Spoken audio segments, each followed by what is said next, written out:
Bax, salam əleykum. Bax, Vay. məhəbbət. Oy bala zan Sən nə nətərsən? yapırsan burada? Mən burada işləyirəm də. Sadiq ustalardadır məhəbbət. Nə olub ki? Ha bu Ferrari'nin gəldim saxladım yolun ortasında. Düşdüm, açar qaldı üstünə qapısı da bağlandı. Dedilər o ancaq dərdi Sadiq ustadadır. Narahat olma, o mənlik, məhəbbət, onun çox qəşəng başa. Necə, sən atsan? Deyəm, instrumentləri götürüb gəlin, biraz sakit. Doğrudan. Yaxşı məhəbbət, onu tezlə.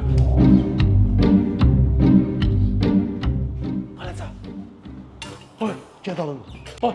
Balaca gəd alın. Sakitcə gəl, heç bir fikir vermə. Kameralar çəkir, gülə-gülə gedirik. Gəl, gəl. Bildin mi məhəbbət?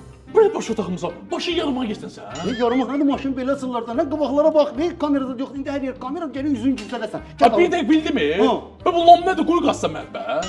Maşını belə sınırlardan, o vaxt mənə elə lonla asırım da. Deyəndə sən bunu Ferrari soxacaqsan ha? Ferrari 24'lər olur. Ben oğlanların maşına bir tane bunu Lübrizit bagajdan koymuşum, kapı çakatını, yanarım vakıtta monzar, şalkazadı götürüp aparmışım hemen. Sen Ferrari'yle cadalınla ne? Aa, burada nə baş verir? Xoş gəlmisiniz, hadi buyurun. Yandırdım. Sağ ol qardaş, sağ ol. Ha bu mənim maşınım qalıb yolun ortasında Ferrari.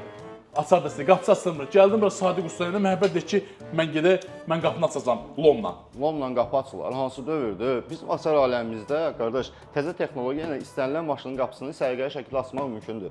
Ay yox, bəs məhəbbət qapı açmır ki burada. Qardaş, məhəbbət burada işləyir, amma qapı açmaq yox. Çay verir məhəbbət. Ha, məhəbbət. Ne de? Eşitsən məni? Elə. Ha, Ne var sən he? çay içirsən burada. Sen bana dedin ben özüm geldim de gördüm ben böyle bacarırım. Bunu ancak lonla, ne de Lübrizit salısan bagajdan. Götür lomu, gəl baxım. Yaxşı.